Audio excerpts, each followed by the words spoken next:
waa fanaan muddo gaaban ka heesa masraxyada balse aan weli qaadin heesa uu isagu leeyahay.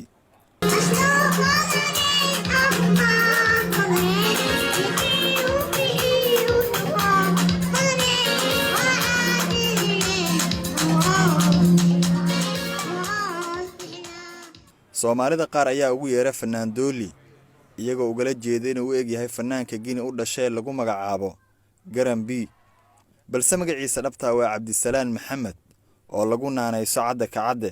qaar ka mid ah heesaha qaraamiga ah ayuu qaadaa. waa kan fanaan Cadde oo ka warbixinaya xilliga uu fanka ku soo biiray iyo heesaha caanka ah ee uu qaado.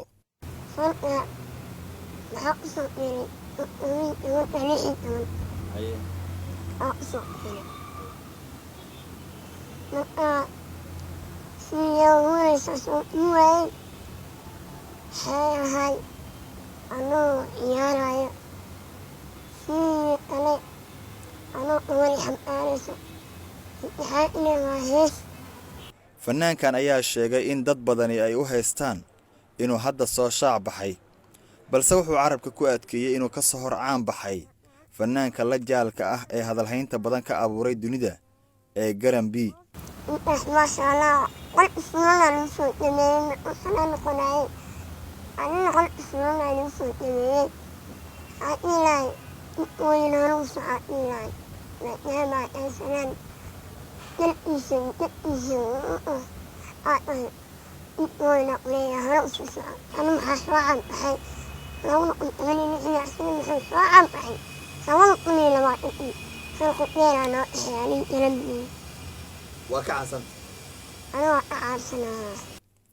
sheekooyin xasuus ku reeba ayuu kala kulmay xaflada aroos oo uu ka qayb galay, isagoo sheegay in dumarka qaar ee xafladaha yimaada ay isku dayaan inay kor u qaadaan iyagoo u haysta dhalaan yar.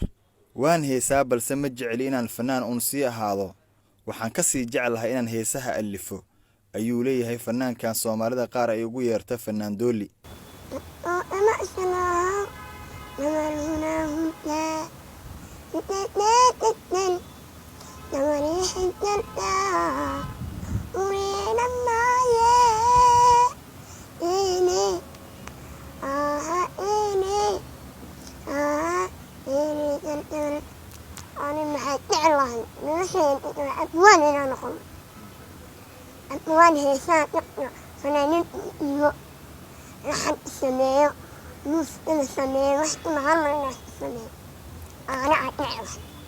fanaan Cabdisalaan ayaa kol hore waxa uu da'diisa ku sheegay 32 jir, balse da'daasi waa uu beeniyay isagoo sheegay in da'diisa saxda ay tahay 16 sano.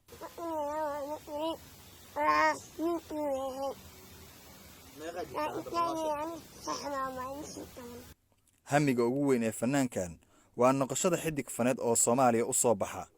Maxamed Ciise Koona, Universal TV, Muqdisho.